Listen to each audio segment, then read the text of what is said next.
Welcome back to the PricePlow Podcast with Meg Ligot of Lief Labs and Lief Raws. Meg, we're mostly going to talk about Lief Labs here, which is a manufacturer that we have found to be one of the highest quality manufacturers, contract manufacturers in the dietary supplement space. So, Meg, welcome to the show. I'd like you to introduce yourself and then tell us a little bit about Lief and tell us a little bit about the sign behind you for those watching on YouTube as well. Yeah, absolutely. Well, thanks for having me, guys.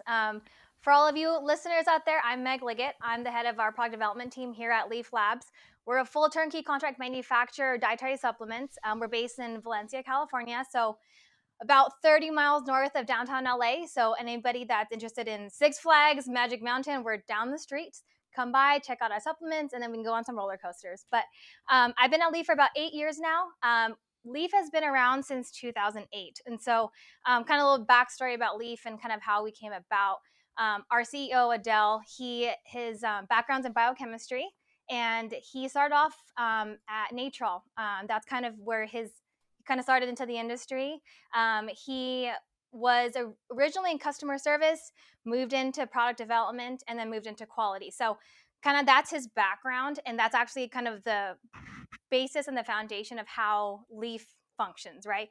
Customer service oriented, high product development, and high quality, just because that's how he kind of grew up into the industry. So Lief came into fruition in 2008.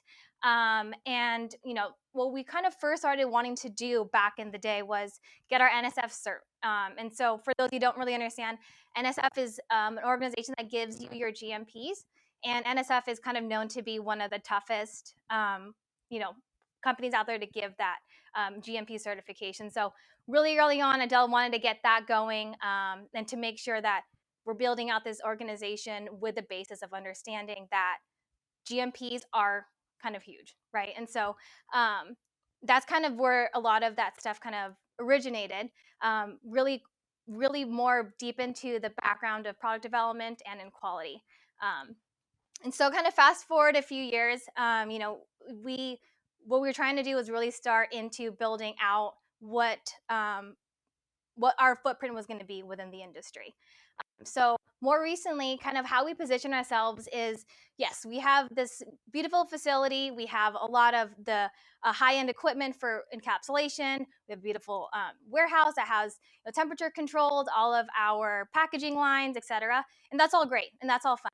But a lot of our other competitors have the same exact thing, right? So what is the differentiator for Lief amongst our competitors? It honestly is that we are a product development house that can take your ideas, make them come to life, and we can do all of that here. So it's like a one-stop shop.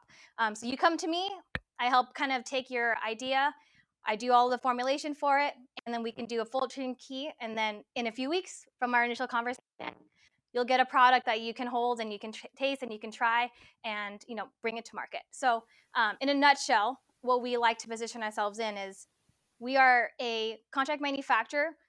Second, we're a product development house first. So you come to us, we take your idea and we make it come to life.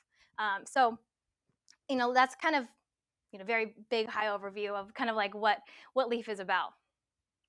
Okay, so when we talk to like a lot of supplement brands, you have certain people who are like the science side. They got the formulation down, but then you have some people who are just marketing, and they definitely need help on the formulation side. So it seems like those types of people make for really good partners and everything. I'm assuming though that if I came in from the science side, I have a formula ready to go. I'm not going to need to pay as much money because I'm not going to take as much of your time up or whatever. Is that kind of how it would work? Like you don't have to have product. Fun. Yeah, good question. The difference is we don't charge you for your development. Oh, that's probably something you got to mention. So, yeah. I mean, so you'll formulate a supplement for someone if they'll manufacture with you? Like, there's got to be some stipulations there.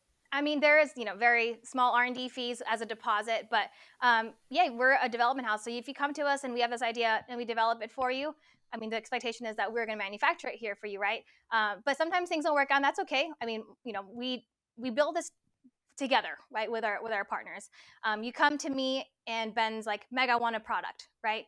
And so for me and my team, and as a developer, honestly, the first question I ask as a product developer is, who's your customer? What do they look like? Who's your target demographic? What does your customer do on a Tuesday? What is their favorite thing to eat? What's their cheat meal, right? What does their weekend look like? Kind of start to build that idea of this picture and this mood board of like who it is that I'm developing for and how I can service you, and then you can service your customer, right? And so that's kind of the first question that's always asked in the development phase. And so, from our point of view, we're here to help support that. And then you come and we will build the product together.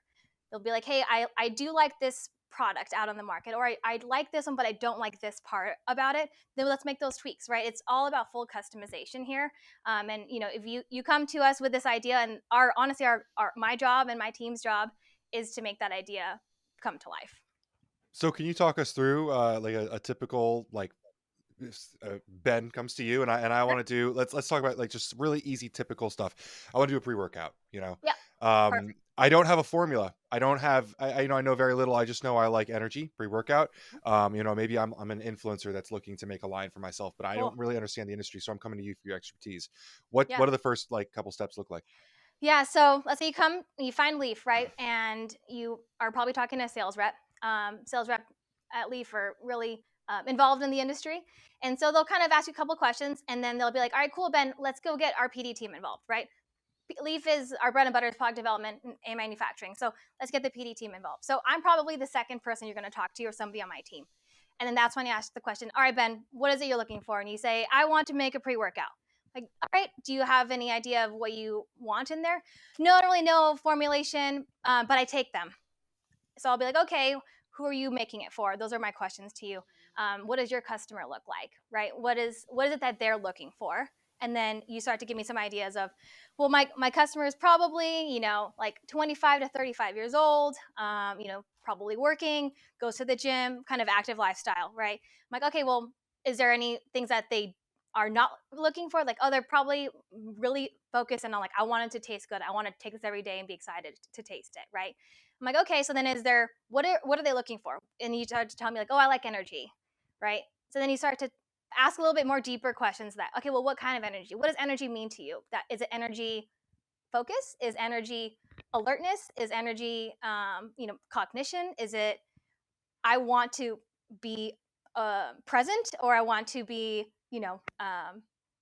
I want to feel this level of energy. So there's a lot of different questions that you can start to ask. And so then from there, I start to understand, all right, this is Ben's, take on pre-workout, right? Because there's so many different types out there. And you guys know, right? There's, the super stimmed out ones. There's the purely cognition ones. There's just the caffeine. There's zero caffeine, all natural, et cetera. So there's different routes you can go. So then as a developer, you kind of start to piece those things together just by conversation. So, I think that the way that we like to develop is building that, storyline, right? Because if I can help you create a product that you can then talk about and create a story behind it, then that makes you fully engaged in it. And then the customer understands what is it that they're taking and why they should be wanting to take it, right? So you mentioned one of the first things you said in this conversation was that you guys are NSF certified. That seems to be like a driving like pillar of Lief. How does that affect this? What we just talked about? We're talking about ingredient stuff. I'm assuming that means you only use certain types of ingredients, or how does that affect all this? Does it seem to be important to you? Yeah, absolutely. I mean, and we can, definitely kind of dive into the manufacturing side a little bit. That's like where it gets really heavily involved, is how we manufacture. But of course, right? I'm not going to develop a product with you with ingredients that, are not approved for use within our industry, or are not considered safe, right? Those are definitely some of the things that we look for in the development phase, of course. But the NSF stuff, we can definitely kind of dive deep into that once we get into the manufacturing and like the quality side of things. Yeah. But yeah, so as of right now, we're still talking formulation, right? So let's say we finally get down to it. I'll be like, cool, Ben, give me a few. I'm going to put together a formula for you. I go source. Maybe it's ingredients that we don't have.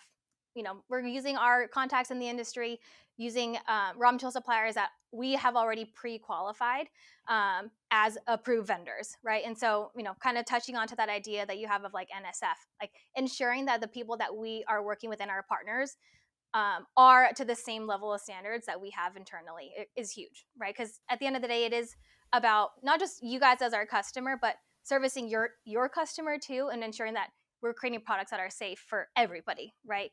Not only safe, but meeting all the requirements that is on the label, and like actually giving you what you're paying for and things like that. So that's kind of the first piece is maybe let's go source some ingredients. I'll get you some pricing, and then I'll send you the quote. And you're like, all right, Meg, is it a little too much? Maybe let's dial it down a bit. This is where my price point is going to be. And then me and you can work together on, all right, let's talk formulation, or maybe I can start to talk to some of our partners and be like, all right, this is a great opportunity. Let's see what we can do here. Kind of get you within that range that makes sense for you guys as a business. And from there, you're like, great, I love this. Let's move forward, right? So that's kind of the PD phase, right? That first initial conversation, formulation, development, but all this stuff is all concepts, right? It's all ideas. How do we get those ideas into something that we can then try? That's the next step, which is the R&D phase. And so we get to R&D, and I'll ask you, all right, Ben, let's say for your pre-workout, what flavor are you looking for? Banana. Well, so we already have pricing done before you've gone into the flavoring? At least a preliminary price, yes. Okay, cool. Right. I mean, so yeah, how does that conversation go? So we know that a lot of companies say, I need to sell this for X dollars at whatever store. So they backtrack it in. Mm-hmm. And we need to develop this pre-workout for $10 then. I'm guessing like if you have an influencer power lifter who's going to be doing direct to consumer, maybe tossing a few tubs up on Amazon. I'm not sure like how much does price get into that conversation early on. I think to me it's important because sometimes you see people who are formulating crazy supplements like, well, we want you to make money. So you, at some point you have to sacrifice some ingredients. So you have to like just determine how much your product's going to cost. You're going to get, a rip off of it, obviously. And then you have plastic, you have to ship it. All that kind of stuff has to go in. So it would be cool to kind of, go through you can keep going. I would like to go through this process specifically, but in general, I'm wondering, like, how much emphasis do you put on the price at first, or is this something you just let the customer lead with and you might just let it run with? It's definitely, it's up there, right? Because it needs to make sense, right, for everybody. Because I can develop a product and, as a developer and, being heavily involved in the ingredient side too, you start to get really excited, like, oh my God, this ingredient, the science behind here, I want to add this and this and this and this, any of this, all of these amazing ingredients as formula, but you're like, oh my gosh, there's no way this could be viable as a product on the market, right? And so it is that really interesting balance, and I think that's where we have to talk together as partners in this of where is it, Mike, that you're most comfortable being, right? And then how do we balance that between a product that is what you're looking for versus the price point that you wanted to sell it at, right? And also the profitability and things like that come across. So, I've probably developed in my time here at Lief maybe over 500 plus products, right, that are on the market. And so price is always a big thing, right? And right next to demographic and then who you're selling to. So it does get really interesting because then you don't want to ever compromise your formulation for price. But you at least need to understand how your formula plays a role in that. Because it isn't just about formulation, right? Because of course there's manufacturing and labor costs that's associated to it, plus all your packaging components. Like packaging is actually, I think a lot of people kind of dismiss it a little bit, but it does play a really big role in the price that you have for a per unit cost, right? Like fancy lids and fancying all these different things. There's costs associated to them, and then if there's any sort of additional labor that's associated, sometimes lids are a little crazy looking, or they have this and that or whatever that may be, or like a fancy logo on the inside or on the top and stuff. And so that is definitely something that we're probably the most of the time in the development phase at least gets discussed is around the price point. And then obviously it does kind of matter about the volume that you're going to be ordering at and things like that. Those are all the considerations to have to discuss through. Something else I wanted to ask is, so you kind of mentioned us who are excited about ingredients. There are really cool ingredients out there, and maybe I'm coming to you because I want to use some really interesting, wild ingredient out there or whatever. But obviously you guys don't stock everything. So if I'm looking for something very niche like that, is that something you guys will go source for me, or is that something I need to kind of handle myself? No, absolutely. Yeah, we source it for you. So if you were like, I want this ingredient, or let's say it doesn't have to be an ingredient. Let's just say it's a requirement for your product, like Prop 65, for example, right? That's a big one where you're not just sourcing ingredients, but you're formulating to meet specifications of heavy metal requirements. That's becomes very difficult because then you have to go source all the specific material at the specification that you need and then develop your product to it. And so we'll source all those ingredients for you. Obviously, we'd have to have those really clear conversations about, yes, we're not a warehouse, right, of raw materials either. And so there's that lead time is built into your manufacturing based off a lot of your raw materials. Of course, there are standard lead times for raw materials. Some of them, though, can extend that lead time, right? If you're looking for something where very specific lead requirements, then that might be a little more difficult than just getting straight glutamine, for example. That may be a little bit more commodity. And so, the formulation obviously does play a big role in not just your price or anything like that, but also in all of the procurement of all the ingredients and what that lead time looks like. Okay, you mentioned Prop 65. So this gets into legal, avenues. Do you provide any like support in terms of that? Like from what I've heard from some people, just put the Prop 65 warning on every tub because eventually, if your ingredient today doesn't have Prop 65 warning on it, then eventually tomorrow it will be, and then you're gonna get sued. So you might as well throw it on there. Like, would you ever say something like that, or do you just like kind of go with what, if someone's really trying to avoid putting a Prop 65 warning on their tub, you're going to go with it, I'm assuming. Right. Yeah. So Prop 65 is, and I live in California, born and raised in LA my whole life. It's an interesting requirement, but I think that, how we approach it as a developer and as a manufacturer is, if this is a requirement that you have, let us know as early on, because it's not as simple as I want this certification. It really does come back all the way to the beginning of the formulation side, right? It's the ingredients that you're using and then how much of those ingredients are you using for your dosages.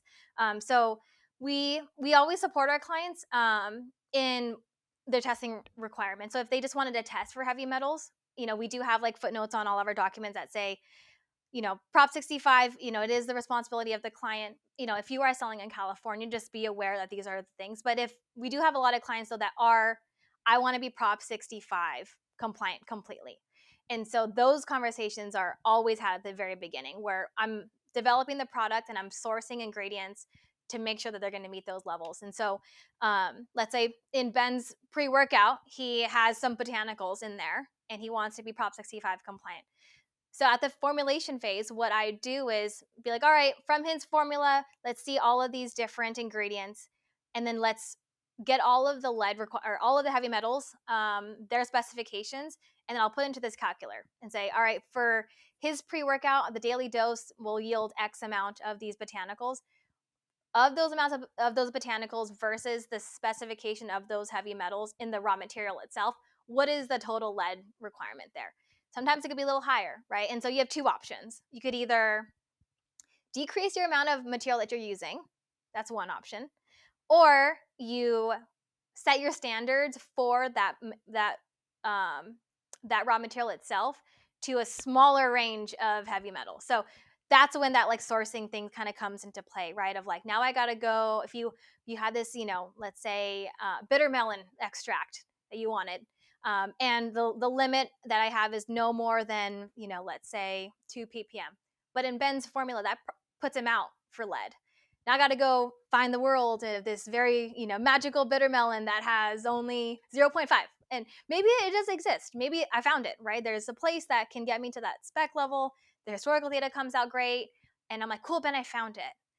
However, I think that the lead time might extend. So then we have those conversations early on, right, in the development phase of like, we can certainly do this for you, but there are some risks that you guys can take on. That's one route of it. The other side is, hey, you just want to know, cool, we'll test it for you at your finished good level, and then you guys as a brand can say, okay, based off of the results that I have, I can identify, do I put stickers on it, or do I just not sell this lot in California, or et cetera, right? And so I think there's a lot of different ways. And I know that some companies, I think that they've even just put the logo or the warning letter like on the website, like if you're shipping it to California and like their zip code. I know there's like different ways that some companies are kind of getting around it, not really around it, but informing the consumer in a innovative way.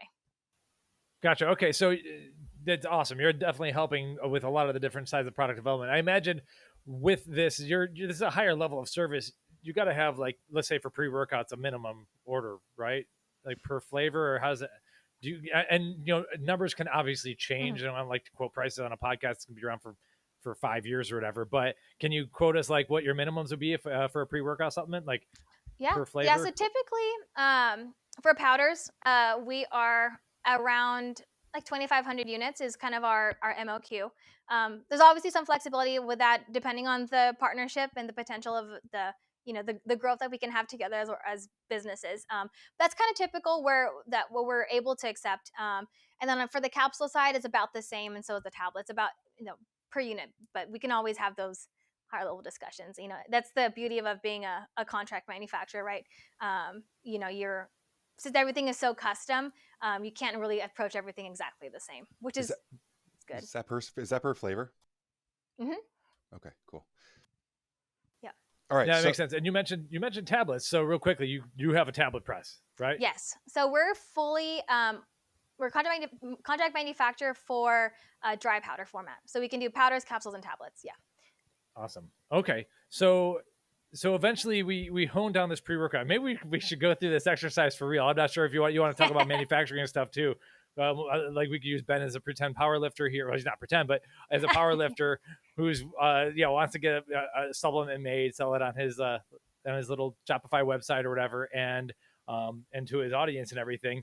I think it would be cool to use that as an example. But it seems like there's more to this process after you get a formula nailed down. Rough estimate of cost is going to include flavoring. Yeah. And I'd like you to, so I guess you got to get into sampling and flavoring and everything like that. So how does the flavoring work next, or unless I'm skipping steps? Yeah. So you'll get a prelim cost, and what that cost includes is your formula, your packaging components. The formula obviously has like a TBD price holder for your flavor system that we have yet to determine. And then the manufacturing and the labor. And so that's what that preliminary cost is. So then we'll move into our R&D, and that's where I'd be like, all right, Ben, do you have any preference on flavor for your pre-workout? And let's just say Ben's like, I don't know, what do you think tastes good, right? We get that a lot, like whatever tastes good. And so as a developer, the question is, well, is there something that you like or do you not like? And maybe he's like, what do you hate, Ben? Do you hate strawberries? Do you not like oranges? I'm not a big fan of cherry, but I'm a big fan of mango.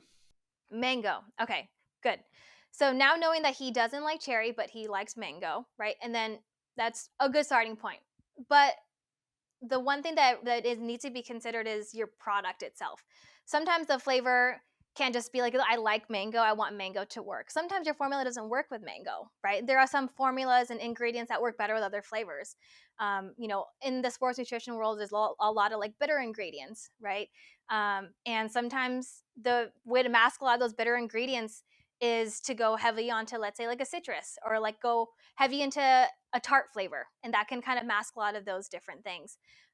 But if you're kind of working with ingredients that are a little bit more like creamy by nature, like maybe like an MCT, maybe you kind of don't want to lean in heavy into like a lemon, right? Because then maybe it might not work very well. Or we kind of play it into a role of like maybe like a lemon pie or something along those lines. So I think that the big thing that we always talk to our customers about is, what's your preference? Like, what do you like and don't like? And then also, let's be cautious about the formulation, and what are the ingredients that can work well with some of those flavors. So there's a lot of really popular ingredients in the market right now. You don't have to single anyone out as trademarked or anything, but are there any ingredients that you have dealt with that lent themselves in a certain direction, or is there like anything you could share specifically on that? Yeah, so it's funny because so I've been at Lief for about 8 years now. When I first started, I actually started in the R&D lab, and so I was flavoring, and it was probably about my maybe like 4th day, honestly. It was like my really early on, and my mentor at that time, he had told me, Meg, it's really important for you to know what these ingredients taste like on their own. That way, once you're in the development, you can always think about, as you're putting the product together, what it could taste like downstream once it does get to the R&D lab, right? Was this a hazing ritual, or is this something you really Yes, do? Mike. Oh my gosh. So listen. So I'm sitting there, and at this point I've only been in the flavoring side. I haven't gone into the formulation side, right? It's like literally like my 4th day. And he's having me try a lot of these ingredients that I was working on their own.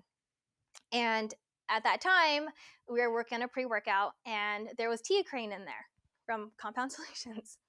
And so I was, trying all these different things. It was giving me easy stuff at the beginning, like creatine, glutamine, right? A caffeine. I'm like, all right, caffeine's bitter. That's fine, whatever. Like I've had, pre-workouts at that time before. And so then he gives me teacrine, and it was literally like teacrine, a little bit of teacrine on like a tongue depressor. And he gives it to me, and I put it into my mouth, and I literally feel like I licked the side of the asphalt or something. It was like the most bitter thing ever. And I was trying to find something to chase it with, right? Just to get the taste out of my mouth. And the only thing I could find in our little break room was a Samoa, like those Girl Scout cookies. And so imagine having teacrine and then eating a Samoa after. It was just like the most horrible experience. Chocolate and coconut. Yeah, that doesn't really cover up teacrine. Teacrine's Yeah. tough. Even Right the when No, you so said it was the 40%. eight only years thing- ago, I was like, oh, this is gonna totally be teacrine. Like, that was yeah. everywhere for a while. I love dynamine too. Oh, dynamine is like not- one of my favorite ingredients, actually. Like we just Yeah. recently did a product review on the Alpha Brain, the On It Alpha Brain pre-workout, and Mhm. I love dynamine, such a cool ingredient. But yeah, a lot of those things are not very friendly flavor-wise, and so you got to approach the formulation on the flavoring, very strategically. And so Well, when so it comes to a lot of those, sorry. yeah. So on that point, you like you definitely bring up teacrine. Like what do you do to combat teacrine? Like how do you? Yeah, what how if do you I make that taste want? good? We want a teacrine dynamine pre-workout. What are you gonna do here? And like we really want it, and you got to obviously try to make it taste as good as possible. Right. Any good tricks? Yeah, so I guess the first question is, do you want this naturally flavored and sweetened, or is artificial flavor and sweetened okay? We still dealing with power lifters? Then I would say no. Let's just Send make it on the taste sucralose. There you go. That's the magic sauce, right? That's kind of like the one thing that's like, all right, this is your saving grace. It's a lot simpler to flavor a lot of those bitter ingredients with sucralose and a lot of those artificial flavors and sweeteners, right? It just masks a lot better. And so if it's a teacrine dynamine pre-workout, honestly, if we had sucralose, I think we can do a lot with that. We can go really fruity berry flavor. We can go really citrus. You can go in a lot of different routes there. You're just playing a lot with the acid levels. I would recommend to go like on the tart side. I think that plays it does mask a lot of those things, and you kind of automatically kind of assume really tart things with slight bitterness in general. I think, I think that my go-to flavor that kind of like helps mask a lot of things is like a blood orange. Like kind of sneak it in back there, and you kind of you don't have to call it out on your label or anything. That's like a blood orange, but that's kind of like one thing I like to throw in there because it kind of rounds it out a little bit, where you kind of assume a little bit of bitterness in like a blood orange or like a grapefruit, and so you can kind of play on that. I've done some interesting ones where it was like a passion fruit blood orange type of flavor, and then you can kind of throw in some of your mangoes and stuff like that, like a tropical. But that's kind of the easier route as a sucralose. Let's say Ben's like, no, I need it to be all natural, all natural flavor sweetening, so it's only stevia. That's where it gets a little difficult. Natural sweeteners, there's obviously a lot of different types of stevia, and so you got to like really play around with the stevia A versus stevia M and how much that you're using. That gets a little hard, and so what we like to do here at Lief is then to kind of tap into the experts that we have in our network, right? We'll talk to our flavor houses and say, hey, do you guys have a really good bitter masker that we can utilize? And then that'd be listed as a natural flavor anyways. And so then you're not just using your blood orange or your mango or whatever, your cherries. It's those flavors, but also other natural flavors that can be labeled as natural, but do help a lot of it on that, covering that like bitter notes and things, like rounding it out a little bit, because it's a whole different ball game when you use natural. It gets a little tough. So with natural flavors versus artificial flavors, I'm assuming you need more material for natural flavors. They sometimes add carbohydrates or whatever, or that's one thing I've been becoming interested in. I don't really fully understand, but yet, how do artificial flavors work differently? Are they like just synthetic chemicals that were made in a lab, basically? It Pretty just much, happened yeah. to taste really good on the tongue. Yeah, pretty much. And then with the natural, there's like different levels of natural. You can have natural, which is, let's say it's a strawberry flavor that's natural. That would mean that you're making that strawberry flavor from extracts or compounds derived from strawberries. There's also natural made with other natural flavors, or we call it WOMF in the industry.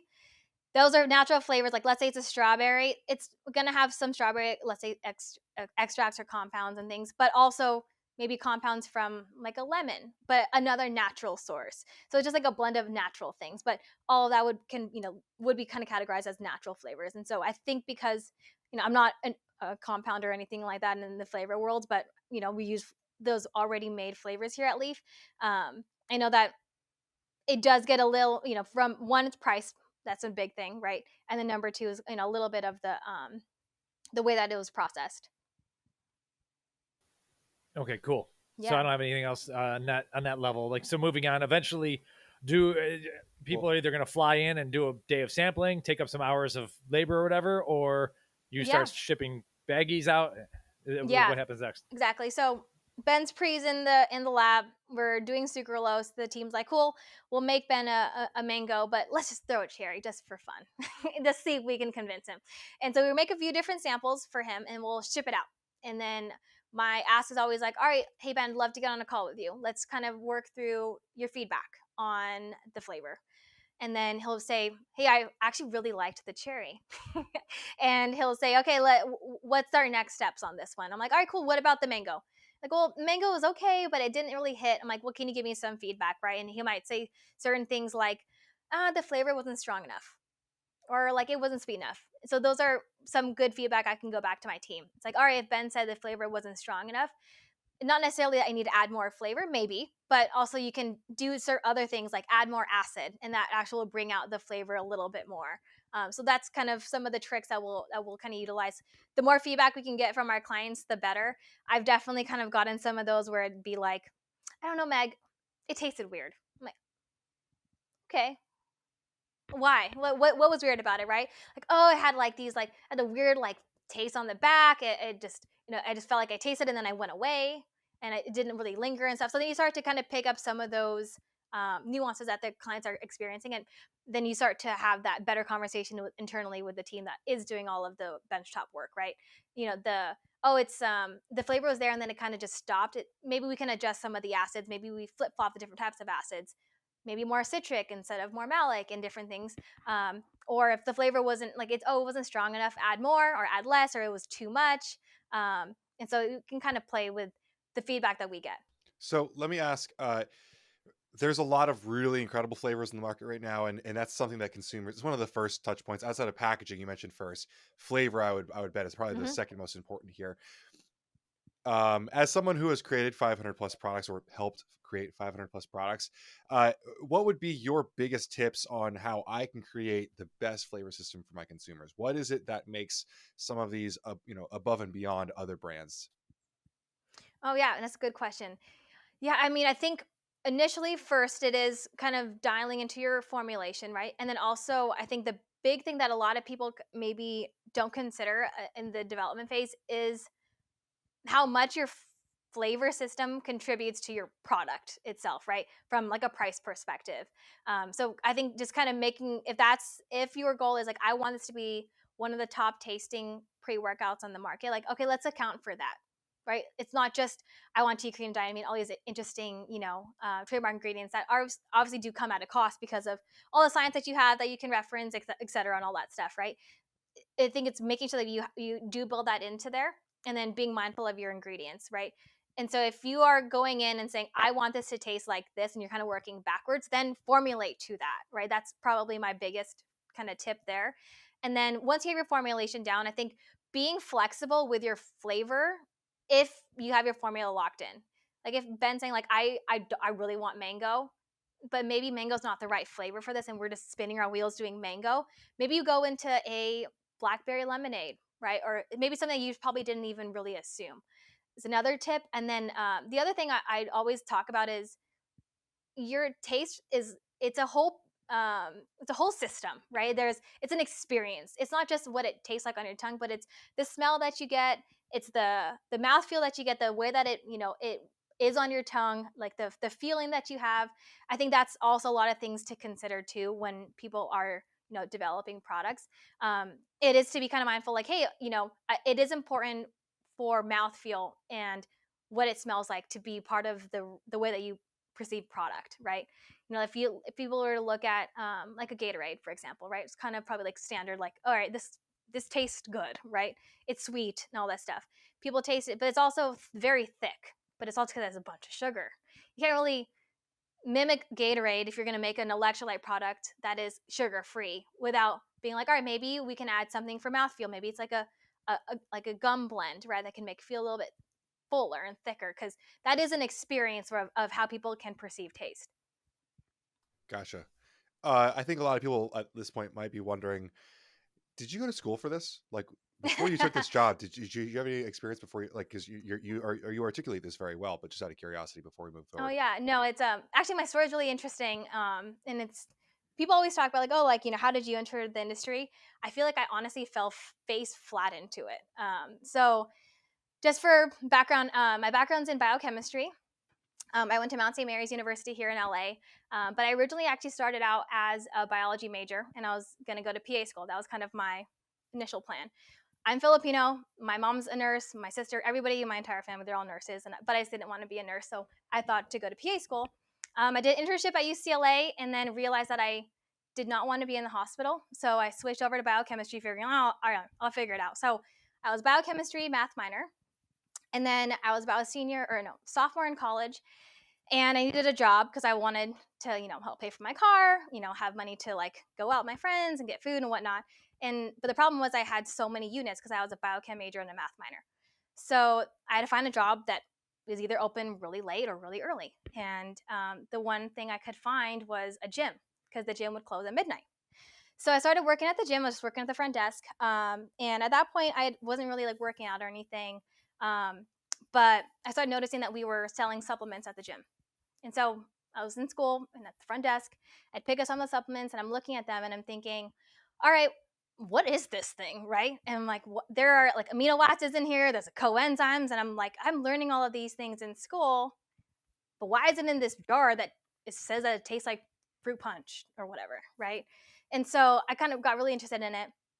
And my brother started working out at the gym I was working at, and he had this pre-workout, and he's like, "Here, you should try this." And I'm like, "All right." And it was C4, because I feel like that's like the gateway pre-workout, right?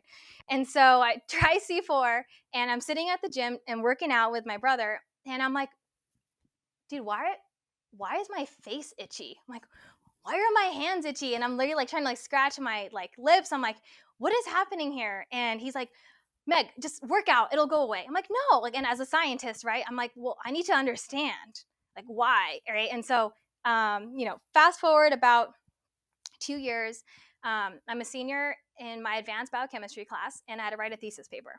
So I could basically pick any topic I wanted, and I actually wrote my thesis paper on beta alanine and how it affects the body on like a full biochemical level. So I wrote this whole like 20-page paper, did all this research on it, and I got really honestly deep into this, and I got super like excited about it. And I swear to you guys, I'm not even lying. I ordered ingredients on bulksupplements.com.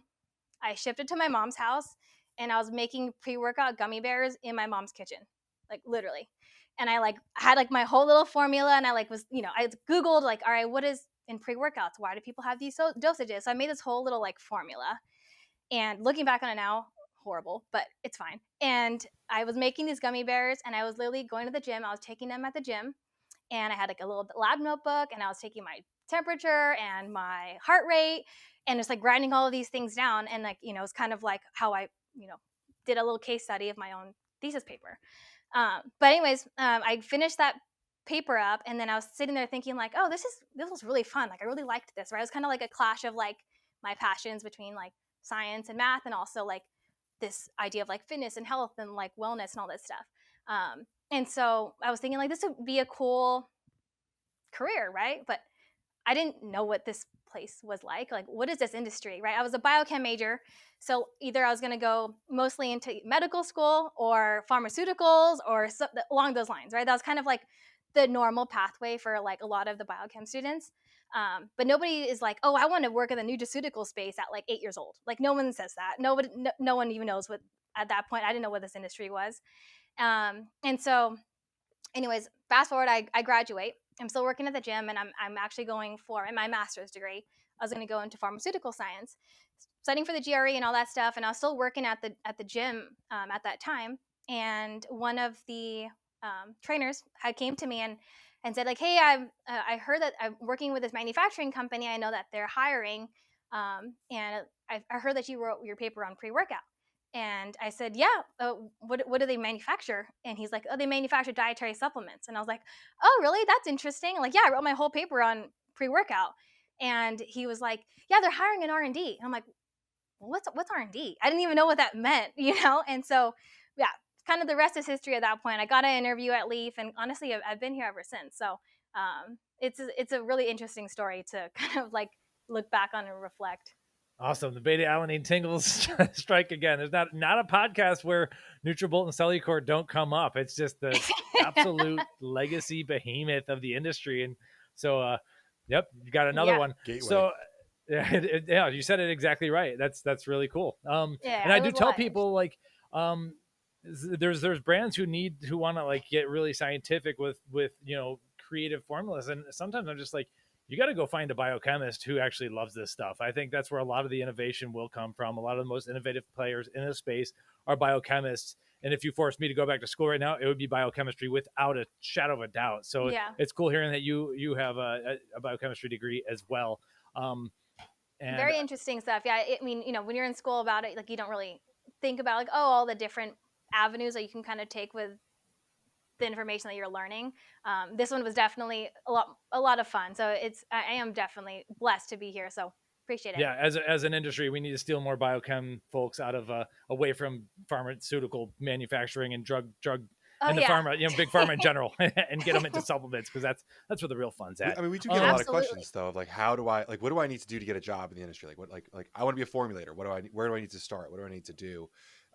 Most of the time, I ironically tell most people to get a marketing or a business degree, because I think that a lot of people are able to pick up the data in this industry pretty quickly without needing. Absolutely. I'm happy you said that. I mean, that's such an interesting topic to talk about, right? Like, I think that's kind of what makes Lief a little bit different, right? So yes, we have like my team. I have a team of 15 now, and all of our backgrounds are biochemistry, biology, food science, nutrition, like, diet.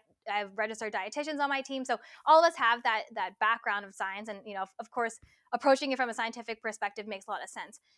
But the way you need to approach it is also from a business side, right? And so I think that's where Lief is very interesting, because we actually don't report to operations. We're a sales and marketing function, because we're so heavily involved with our customers, right? And because we're so ideation and concept development forward, we have to think like not just a scientist, but because you can go, we can talk about ingredients for like, ever and ever, and you're going to put, well, we need this and this and this, but if it's $100, it's not going to make any sense. No one can buy it, no one can take it, right? And so you have to have that idea of like, how does your idea make sense from a business side and marketing, right? Because you also got to be able to educate the customers on why this product makes sense, right? Yeah, I think a lot of people formulate themselves out of profiting, just as a base, but like formula has gotten so popular and such a niche echo chamber in this industry that like so much of the rest of the business.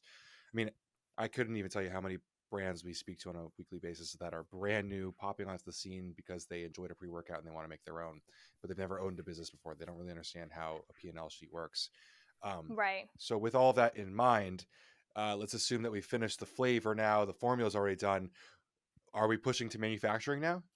Nope, not yet. Yeah, so this is where some of that NSF stuff comes in, right? And all of our GMPs and things. So then my question would be, all right, cool. Ben's excited. He likes his flavor. My next question is, all right, do you have any requirements for your product, right? We talked about Prop 65 before, may not need it, or you do want it. Let's say you want some sort of certifications like I want it to be non-GMO or gluten-free and things like that. There's differences between certifications where there's a certifying body, right? Like non-GMO Project Verified, or let's say it's organic, like organic certifiers, et cetera, or USDA organic. Those all have full documentation that is required for that product to then get certified that way, right? So if that's the route Ben wants to go, totally fine. We have to have all those documents regardless, just because that's how we manufacture. We can't have codes for materials that we don't have pre-qualified. So we'll just send all those documents out to that third party, and then they'll verify and be like, cool, Ben's pre is great. It can have non-GMO Project Verified. Or you could just say like, hey, I just want to have documentation review, where Lief, our internal QA team, can look at your documents and your formula, and from all the documents that we get from our supplier, say, yep, his thing, you can go ahead and claim vegan on your label. So that's kind of that part of it. The next part would be, do you have any testing requirements? And testing meaning testing on your finished product, right? Do you want to validate any sort of testing? For us as an NSF certified facility, we have to test your product regardless. There are certain things we need to test for. That's just part of our protocol because we need to ensure that we're producing your product to the highest purity and potency regardless, and safety. We always test micro regardless, but if you need it to be like, all right, well, I want to test my caffeine level, or I want to test B6, we'll just put that onto the requirements for Ben on his specification, and we'll make sure that everything is aligned. And so your specification, your finished product specification, is kind of our agreement to say, like, this is Ben's product.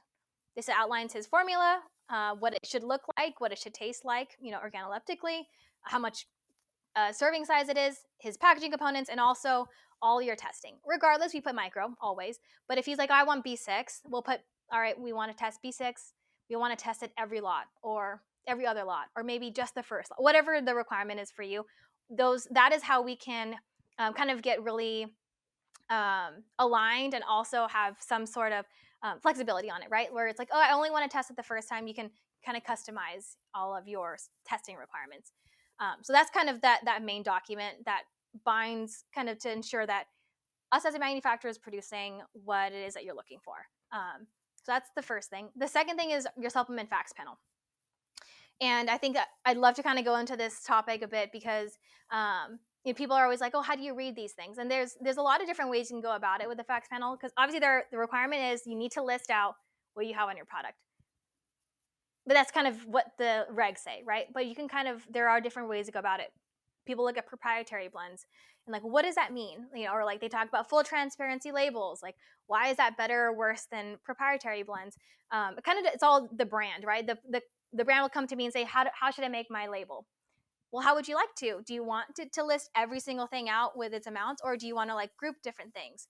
Or, I sometimes I'll like to say to our customers, let's list everything out, but maybe we group it into areas so that way a consumer can understand, like, this is your blend for energy, right? This is your blend for hydration, or your natural caffeine, blend, or whatever that may be, or your gut health blend. And so then you can start to put the ingredients into these buckets that kind of look easier to like a consumer to understand what those are, right? And so the requirement is make sure that we list everything out. How we list it, we just have to follow the regulations. If it's a prop blend, from like largest input to smallest input, making sure all of your plant parts, et cetera, are listed out, your extract ratios and things. There's all those small little things, but we kind of work with the brand very closely on the supplement facts panel generation, in making sure that, because this is what they're going to utilize to put onto their label. How often are you seeing proprietary blends versus transparent labels at this point? At this point, honestly, when I first started, there were a lot of prop blends. Now I don't see many, to be honest. But what I am kind of seeing a lot of is that prop blend that's transparent. I don't know if that's a word, but you know what I mean? Where it's like they name it something, but still list out everything underneath it. I actually really enjoy those. I think that for a consumer, that kind of, it paints a really good picture in a store without having to say anything, Yeah, I think that consumers are becoming educated enough that they can read those panels and say, they kind of understand, this is for this is for that. They're not totally oblivious to ingredients anymore. But especially in today's day and age where there's a new ingredient every week, it 100%. helps you just kind of guide the consumer. These are for this thing, these are for that thing. Yeah. That's really cool. So it's kind of funny with the proprietary blend you mentioned before, with testing to make sure that things that are labeled on the product are actually in the product that way. If something is proprietary blend, are you testing differently because there are not yields on the label anymore? No, so we would still test it. Yeah. And so however is listed on there, if it's in a proprietary blend, we would still either validate by input, or we can list out on our supplement facts panel if you needed it. Let's say you threw caffeine in a prop blend or whatever into a prop blend and or ashwagandha and you wanted to test that, we would just list that out on our supplement facts panel. On our finished product specification, if that's what you required. And that's how we can kind of utilize that finished product specification in an interesting way for us to be able to communicate on what it is your requirement, even if your label is throwing everything into a blend. Awesome. That's great to hear. I've never been I've been told before, because of proprietary blends, you don't really have a label claim anymore. There's no dosage in there. So that's really good to hear. Yeah, but we still have, as a we still have to upload or uphold to what it is that we're telling you we're going to produce, right? Just because you threw in a prop blend doesn't mean I can just throw 1 milligram of everything in there and be like, yeah, it's a blend. Well, Yeah. it's reassuring to hear you guys say it for sure. Because just because Lief Labs says it doesn't mean the whole industry is doing it. So that's why I'm glad that we're having the conversation publicly. Is there aren't a lot of manufacturers that are talking out loud about this stuff. So that's awesome to hear. Yeah, no, I mean, the first route would be, well, however your fax panel is, we'll put that onto your finished product specification. If you had any other requirements where, like, I need to test this one every 3 lots, we just pull it out, we put a method, we say how often, and then we report that out. So the finished product specification is essentially the template for your C of A. So once you do get that product, at the end of it, we're just taking your spec that you signed off on, that I signed off on, and our quality team signed off on, and just reported exactly what actually did happen. And that's our responsibility, is to ensure we're meeting your spec. Awesome. Okay. So we've gotten to spec on all these things. We've gotten our certifications in order. Are we manufacturing now? Yes. So now we have all of our specs in. You signed off on your spec, and at that point, it'll move into manufacturing. Yes. Finally. Well, so and let me ask, labels, bottles, all this sort of thing. If I'm completely, again, I'm only an athlete, I have no idea designers or any of this stuff. Are these all things that I can get done at Lief, or do you have like a reference that you would send us to for label design, or how does that work? Yeah. So bottle size, lid size, all that stuff will get determined by Lief. We have a requirement, for manufacturing efficiencies. Like, let's say it's your powder, we don't want it to be any more than like 75% full. It's kind of like our sweet spot. And we don't want it to be like, open up a bag of Doritos and there's like 4 chips in there, right? But we also don't want it to be super full, because that just causes a lot of delays on our manufacturing lines, which means your product's going to get to you a lot longer than you need it to be. There are some ingredients that we could probably fill a little bit higher. We just have to do a lot of those tests internally first. So we'll tell you, all right, Ben, it's going to be a 12-ounce jar, 8 to 9 millimeter lid. We don't have a design team in-house, but we do have a lot of contacts in the industry that we can refer you to, and also for them to print your label. And our customers kind of work different ways. Or they can either supply the label on their own as a customer supplied material, or we can procure it for you on your behalf. But the artwork does have to come from you guys, and it just has to make sure that it's signed off on by us beforehand, before you print. We just want to get another verification from our regulatory team, right? That you do have the right supplement fax panel on there. You're not claiming some crazy certification that we never went through, right? Where it's like, yeah, I'm claiming non-GMO project verified, and we haven't even done doc reviews. We want to make sure a lot of those things, right? Because you also got to imagine, right? Maybe our customer is a really great marketer, or our customer does really well on YouTube and all that stuff. They have a great following, and they're like, oh, well, so and so has this logo. So there's a butterfly and it looks great. Let me throw this logo onto my label. Like, yeah, it doesn't work that way. We got to like take a few steps back. So just kind of like a final check before you go and print out 5,000 labels, 10,000 labels, and ship them over to Lief. That's nice. Seems like it could reduce a lot of headaches, potentially legally, from people later on. What about made in the USA? What is your stance on that? If I just want to slap a made in the USA American flag on there? Manufactured is kind of how we can say, like, you can say manufactured in the USA. Made in the USA would be a lot difficult, because we'd have to do all of the country of origin, composition, and all that stuff for the individual ingredients. And that's all needs to happen at the development phase. That makes it a little bit more difficult from a sourcing perspective and stuff.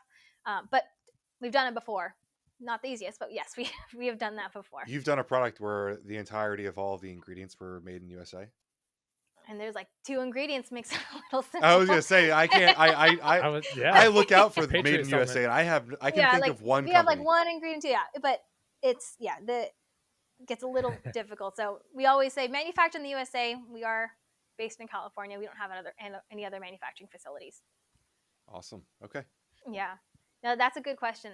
Mm-hmm. Yeah. So this will change. Right now it's summer of 2023. What are your lead times for a run of 5,000 pre-workouts?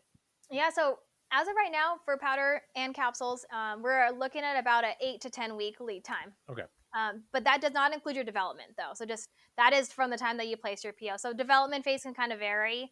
I always say, on average, you're looking at maybe about 2 months, to 4 months of development, depending. Capsules are a little bit simpler in general. The development phase is very quick. You just tell them formulation.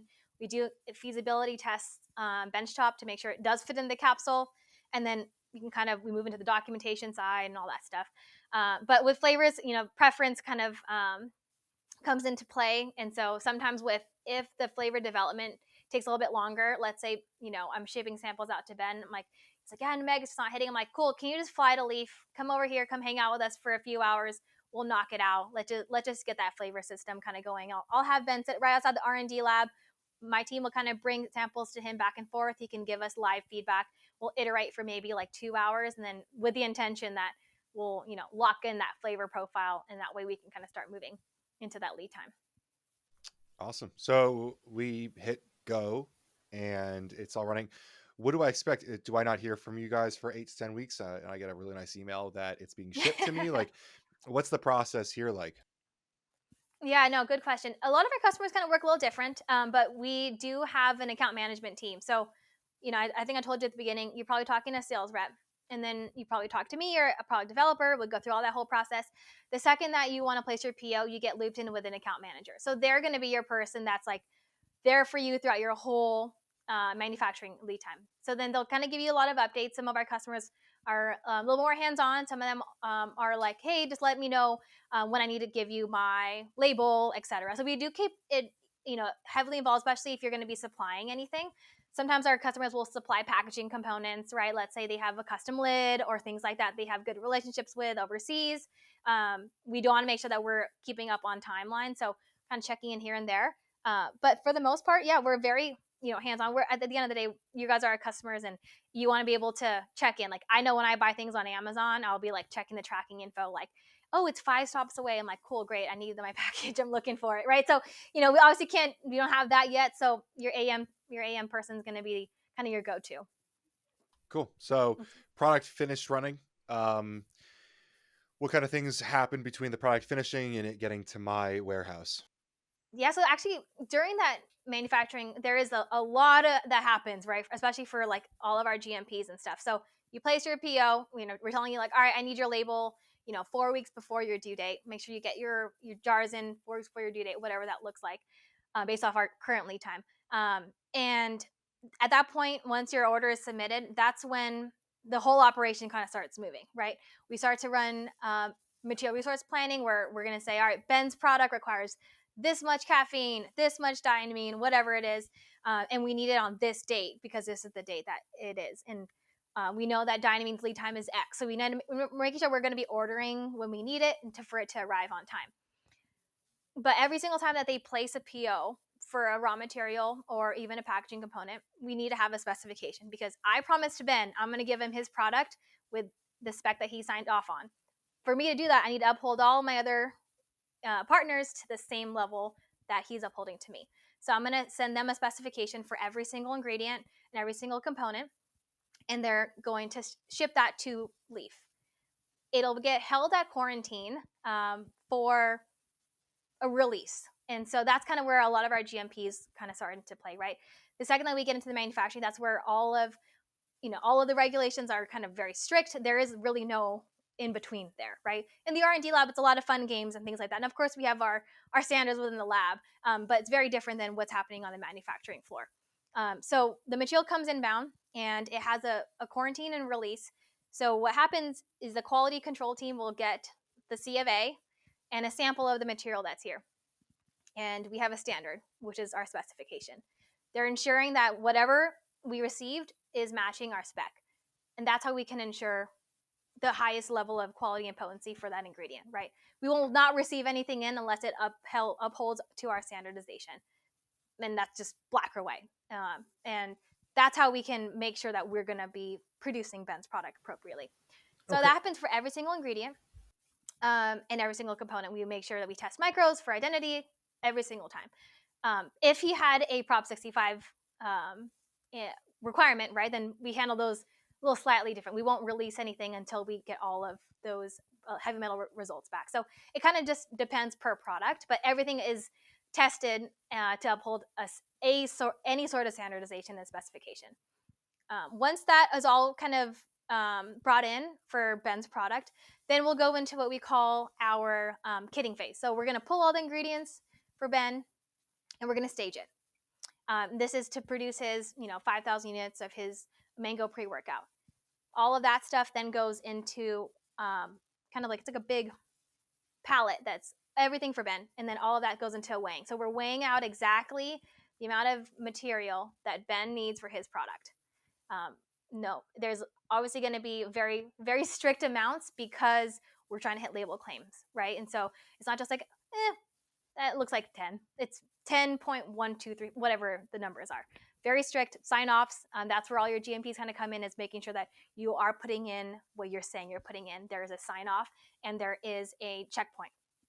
And these are laws that are like on the federal codes of regulations and everything. So we can link to that in the show notes, because a lot of people always, this is where we are in DC kind of combating. This is, some people think it's unregulated. It's like, no, this manufacturing stuff is extremely well regulated, and beyond the regulations, the guidelines that they have. You could even look at the documents of when they were discussing how to create these, and there's a lot of nuance to it. So absolutely. I mean, I think that's like a big topic, right? Mm-hmm. It's kind of like, I heard that you guys are there. That's awesome. And I know that Adele was there as well, our CEO here at Lief. So, it's important to kind of educate, I think, the world, right? That, there's this stigma like, oh, is this even real? Does it work? Are you even regulated, et cetera? Like, no, we're highly, highly, highly regulated, right? There are sign-offs everywhere. There are requirements at all of our stages. Now, what if a mistake was made in the manufacturing process? You put in a sleep supplement instead of caffeine, or something crazy happened. There's got to be like, there's a whole FDA process for recall and everything too. Mm-hmm. Like I haven't heard of any recalls coming out of Lief, so that's the good news. But would you have to like take that one on the chin a little bit, or who's ultimately, like, let me back it up. Per the law, the brand is responsible for following the laws and everything. And I don't know like where the manufacturers get involved or anything, but I would assume that Lief would have to take some responsibility, even though per the law, it's kind of like the brand's responsibility, isn't it? Yeah. So from my understanding of it, I think what ends up happening is that, let's say if you're a brand, yes, you're responsible. But I think that the next step is, well, where did you get this produced from? And then going to that facility and then running through an audit on that facility to ensure, are you upholding all your, requirements? If not, here is your corrective actions to make sure that you do that, right? And I think that that's the good thing about it all, right? Is, yes, it's the brand's responsibility, but also is the responsibility of that manufacturer to ensure that they were doing all of these things. And if they're not, then you need to know where you're going to make those adjustments, because at the end of the day, it is about the safety of our consumers. Right, definitely. And that's why we're talking, like, one of the things that I think is it's a huge thing, just looking back at the industry in general, is like when we see the FDA sending warning letters or playing whack-a-mole with like small brands, it's like, that's not going to solve any problems. Like, there's manufacturers who are willing to do things that are not by the books, by any means, and it's making the entire industry look bad. And we never see any enough enforcement at that level. And that's kind of where I always preach. So I like talking to the good manufacturers, because we want to advertise that no, this is regulated, but you have to follow these rules. 100%. Yeah. So anyway, okay, so it's getting rid. One last thing. So when you're talking about like pulling ingredients and getting things in, I assume you're sitting on like buckets and barrels full of caffeine and citrulline and creatine and everything like that. You don't necessarily need to, like, if it's standard caffeine anhydrous for Ben's pre-workout, I'm assuming you don't need to order more, really. You already have a ton of like certain ingredients. Is that right? Yeah, so that's the thing is, we're also not a warehouse, and we also want to make sure we're producing product that will have its stable shelf life too. So I don't want to be putting in caffeine into Ben's product that I've had sitting for X amount of years, whatever, right? So we want to make sure that, we are using in materials that are within their shelf life, right? The expiration date, etc. And obviously, I have different ingredients, I have different shelf lives. And the second that I make Ben's pre-workout, that's its own ingredient that will now need to have its own shelf life, right? But to ensure that we are meeting all of the necessary requirements, we need to make sure all of those ingredients are within their shelf life. So of course, yes, there are ingredients that we have what we call blanket purchase orders with, or like make sure that we have safety stock for, like typical things like, let's say magnesium stearate for capsules, or MCC, or like sucralose or stevia, right? Where we're ordering often enough that way we never are like, oh, our missing ingredient is sucralose or whatever it is, right? But for the most part, everything is ordered appropriately, to ensure that we don't have too much excess, and also that the products that we're using are or the products we are making are using ingredients that are within their expiration. So I love that we're getting nitty gritty on the manufacturing. I did not expect to do that in this podcast. Speaking on like guaranteeing doses, guaranteeing the right products in there. In my past manufacturing, my understanding is from what you were kind of describing, when you have that palette of ingredients just for my pre-workout, you're weighing out like literally to the exact gram of how much is going in the facility, and there's nothing else going. So there's no possibility of a mess up happening. Correct? That's what you're saying? Yep, because I'm making a kit specific for Ben.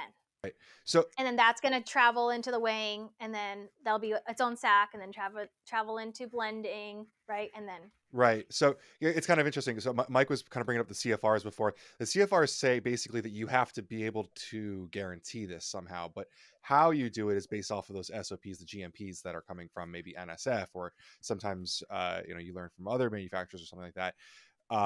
What kind of processes do you have in place so that like do you have double initials on each one of those things? Like what do you guys do to guarantee that that all this stuff is being done? Because obviously you have a number of workers in manufacturing. You're not the person down there doing that, right? How do you guys ensure all of that?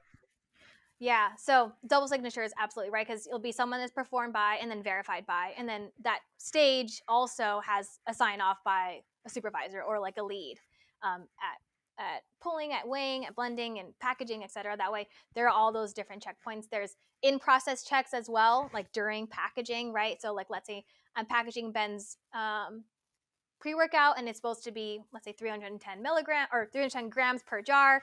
We're going to make sure, during the packaging process, we're weighing out a jar, at the beginning, in the middle, and at the end of the run. So all those in-process checks, for certain things. But always during blending, when we're done blending Ben's pre-workout, we're taking a sample of that, and then that's when we're sending it off for testing based off of your spec. So you'll have let's say you're like, I don't have any requirements for testing. We still have to test something. So we're going to either test maybe a B vitamin or an active ingredient. We'll send that out for testing. We'll test always on micro. And only then, when we get all those results back with your C of A, are we able to release your product to you. Okay. So because we have to make on all those little doses, like what, I know the answer to this question, but I have to ask you so that we can explain this to people. What are you guys doing so that those actual doses are coming out right? Are you adding a little bit more to make sure, or like what's kind of like the tolerance there? What do you guys look for? Good question. Yes. Now, there is a little bit of overage to account for loss on the individual ingredients themselves. Yes. Awesome. Cool. So that's something that across the entire formula you're doing to make sure that as a biochemist, how do we have loss? What is actually is it so going there's off loss into in like space? manufacturing, right? When we're blending it. So let's say he wants a 5,000 jars, right? I'm not going to put the exact amount, 5,000 jars, just slightly over to, let's say we're going to produce 5,150 jars, for example, right? And then maybe we'll come up at 5,010 or something, right? Depending on either the loss on the powders, the loss on the jars, or let's just say like, oh, maybe a couple labels didn't, fully sit well, right? So then that one has to not include it in the shipment, so that one's put under for quarantine, etc. Gotcha. Okay, I misunderstood that. And are you doing anything? Yeah, but at the formulation phase, you can also add overage to ingredients. So, for example, like some of your vitamins, you might want to add a little bit of overage because maybe they're a little volatile, right? And that they, just to make sure you're hitting their shelf life. So, like for example, like vitamin D3, you might want to add maybe at least 15% overage on that. And those inputs are so small, you're not going to really see a difference. But there are certain ingredients, like maybe a caffeine you might want, or like a creatine might want to add like a 1% to 2% increase, or like a magnesium BHB for moisture, maybe a 2% increase on overage. But your label claim is still the same. You're not adding like more to your label. You're just inputting a little bit more to make sure you're hitting your label claim. So, concerned new business owner, am I paying 2 to 3% more for those overages, or is that like, how does that, is that all factored into my cost? Yes. Yep. Awesome. Okay, cool. Yep. Cool. Well, I wanted to make sure we talk about all these things. I think that there are a lot of hesitant people, right? There's been a lot of news recently of counterfeit, adulterated. We had an indictment in 2019 for the ABH out here in Long Island, where there was a manufacturer making stuff that was completely bunk. I think there are a lot of people that are concerned. Like, how do I know, other than Meg telling me that everything's quality? How do I know that this is all there? So I really appreciate you getting granular on that. So. Yeah. All of these things go I mean, on. I think it is good to just, get to know, ask the right questions, right? Like if you don't, I think that's probably the big thing. And what, people like you and even Lief and like are Beyond the Subs podcast and stuff, like our main goal here is to educate, right? We want the market to be bigger. Let's share the knowledge. I don't want to keep all of this stuff here. Let's talk about these ingredients and why they work and how we're regulated and that these products are safe for you, right? I think that's like the number one thing that we all have in common is the more that people know, the bigger this can get. And at the end of the day, at least for me, I really enjoy supplements and kind of like what I do for a living, because at least I'm being a part of this process where people are empowered to take their health into their own hands, right? And if I can be a part of that and help develop that product that got you to the gym, or help develop the product that made you sleep better at night, that way you can wake up in the morning and go crush the day, I'm 100% there for it. And if got to educate the world about why supplements work for you, yeah, let's talk about it all day. Love it. Okay. So we've done all this manufacturing. The testing comes back satisfactory. Are we shipping the product now, or what kind of steps are we looking at here? Yeah, so once the testing comes back and we get your C of A and all checks out, right? No out of specifications or anything like that. We will kind of be like, all right, Ben, this is ready to go. Where are we shipping this to? A lot of our customers have, maybe they sell on Amazon, and so, or they sell direct to consumer.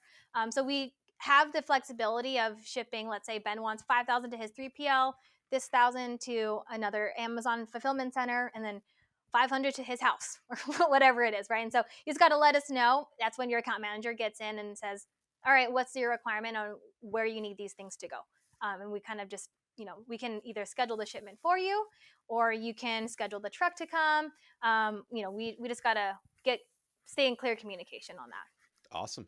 And yeah, there are also some products that we develop that we ship overseas. And so obviously, like if you're shipping to different countries, they may have different requirements, right, for documentation, or even formulation, right? Like in general, like what is in the product, I need the documentation for that. Like Health Canada is very strict about their testing requirements, so we got to make sure we put all of those things on their specifications.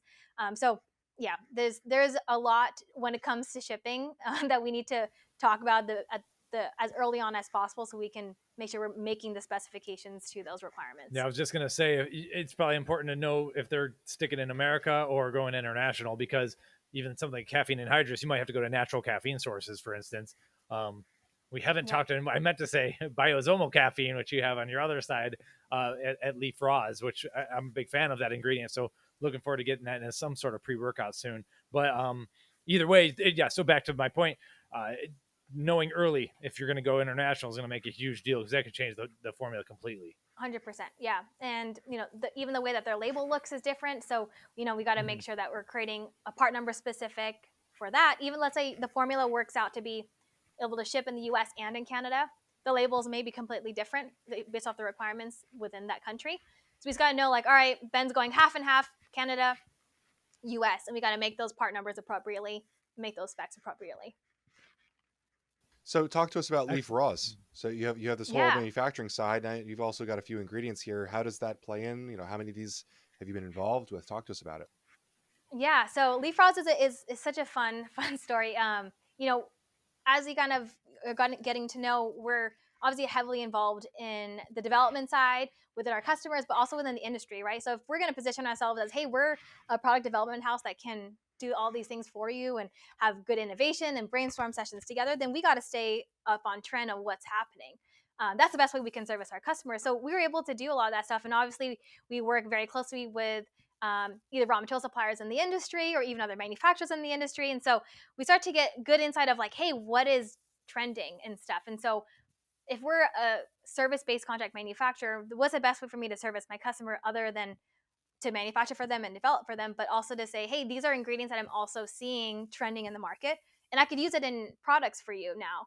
But also I can go to my friend down the street that also manufactures products and say, hey, here's some ingredients that I can sell to you as well. That way everybody can benefit from some of these things. And so how it kind of first came about, and the idea was we were seeing a really big increase in requirements for all natural ingredients and like natural based excipients. And so no more magnesium stearates or silicas and stuff. And there was just one big player in the industry that was kind of doing that, right? Like organic, clean label excipients. Having some struggles from a supply chain side on that, which meant that we weren't able to service our customers to the highest level.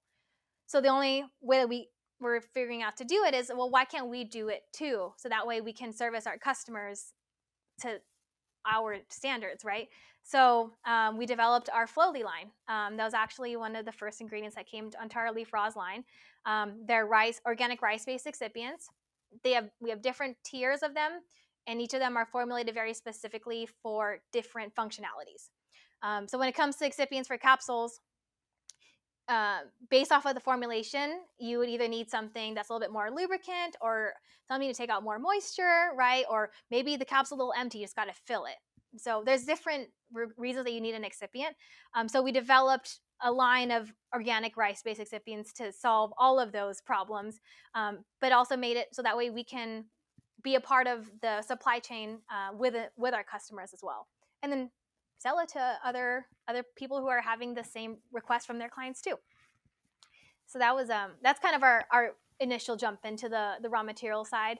The next one, I think I was telling Ben about it last time I saw him, was oatsy. So oatsies are oat milk powder, and this idea kind of just came out because I haven't drank regular milk in a few, and I thought about it like, well, oat milk is everywhere, right? You're seeing a lot of oat milk. Starbucks bought Oatly at that time. Is it Oatly at that time? And you're seeing it everywhere. And so I thought, well, why can't we get that into a powder form, and then now we can put it into our customers' products.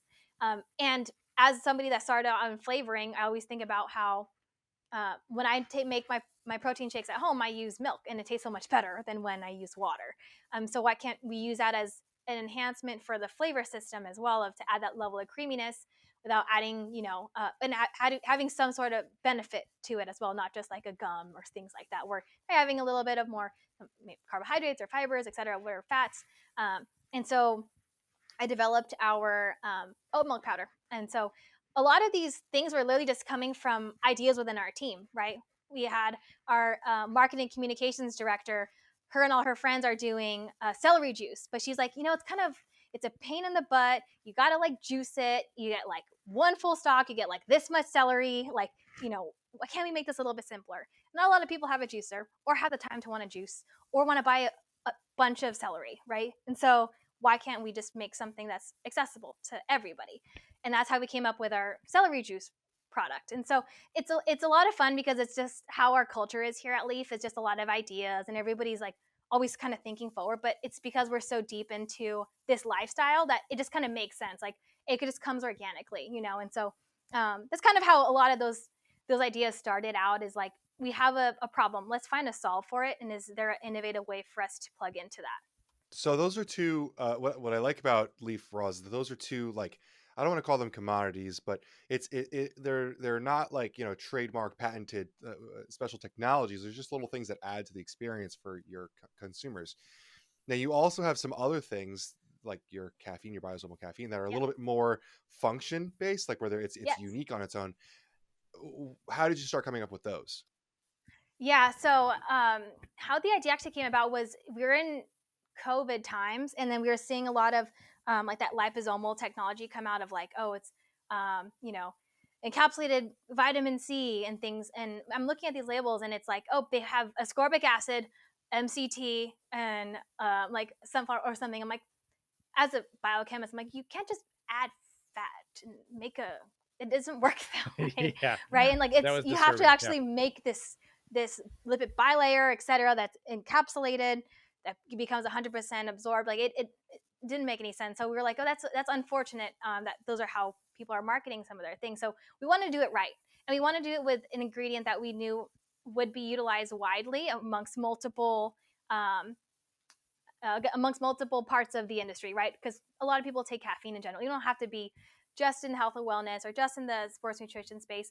Caffeine can be used and it's widely used. So that's the ingredient that we picked. The technology is something that we can expand into other ingredients, but that's the first one that we chose, knowing that it is something that people are maybe are taking, not really quite understanding that when you take caffeine anhydrous, you're not having the full effect of it, or maybe you're losing some of it, et cetera. And there's a lot of different innovations around caffeine.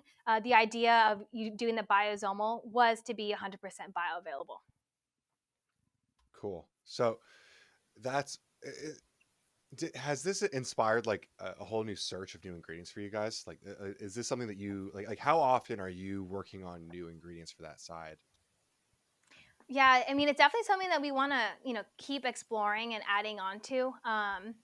What we've started to kind of to look into is what is happening outside the US, and then kind of trying to see if we can bring that in. I know that we've like attended like the Vita Foods Asia show and the European show and stuff like that, and kind of seeing, obviously, like the US is different when it comes to some of the ingredients that we're able to use and things. And so kind of looking outwards is kind of where we're getting a lot of our inspiration as of right now. We have a few things coming down the pipeline, so maybe next time we'll talk about those. Absolutely. Cool. It seems like a lot of your stuff is more on the organic side, more natural. It seems like your company kind of leans in that direction, like Flowly, Floli. I wanted to reiterate that, and so that's an organic rice type powder, I believe. And I'm not sure if I'm on the wrong website anyway. Now I'm on Lief Raws. This is liefraws.com. We also have lieflabs.com. Do you have something? Is there something special about the tablets? I'm interested in making a tablet. Yeah. So, good. I'm glad you asked. Right. Is there a something about like organic or something like that that's special about your process? Or I didn't fully understand that. Yeah. So a little separate from Lief Raws. So Lief Raws is our raw material line where Lief utilizes those ingredients. So basically, Lief Labs is a customer to Lief Raws, and then you could be a customer to Lief Raws if you're, let's say, a manufacturer or whatever. Our organic tablet and our premium line is part of our Lief Labs offerings for our customers. Two separate companies. So we have a premium line of ingredients that are essentially, I guess they're kind of like private label, but we don't ever stock anything here.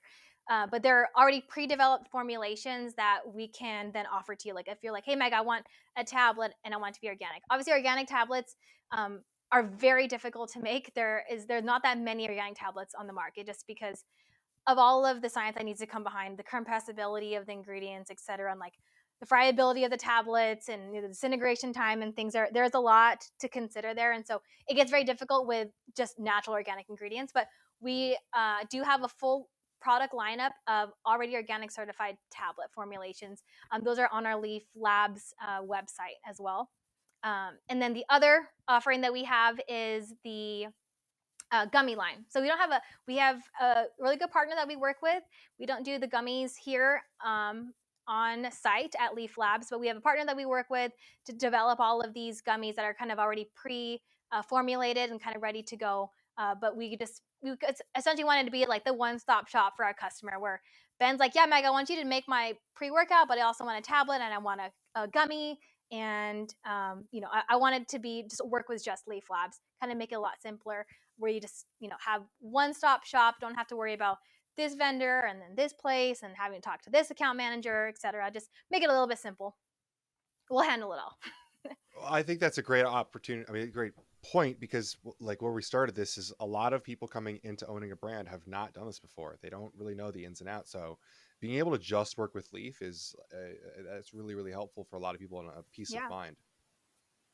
Yeah. I mean, there's, it makes it a lot simpler, right? Where you don't have to juggle through all the different contacts and things, or like, I placed this PO with this supplier, I got to follow up here. It's kind of like, that's probably why people like to go on Amazon, right? Like I just bought all the things on Amazon.com rather than Target and Nordstrom. And we're now you got to go find different tracking numbers. It just makes it a lot simpler to just have one place to go to.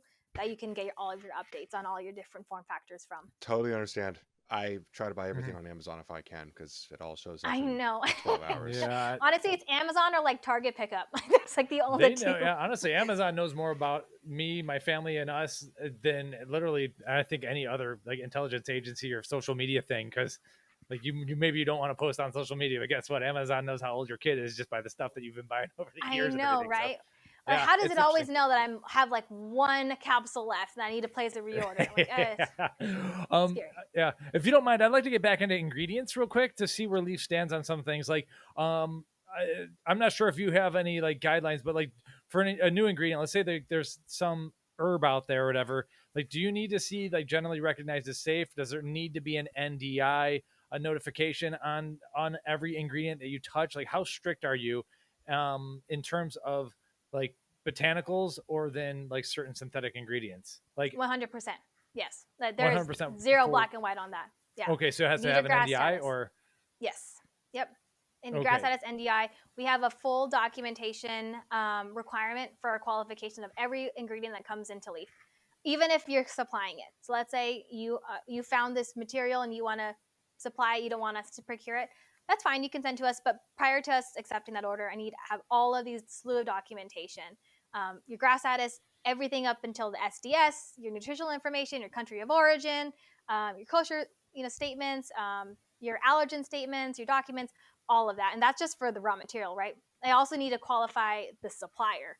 Like, what's their manufacturing facility? Like our QC team is very, very detailed on ensuring that the product that we're receiving is the right one, but also how is it made, right? What does that facility look like?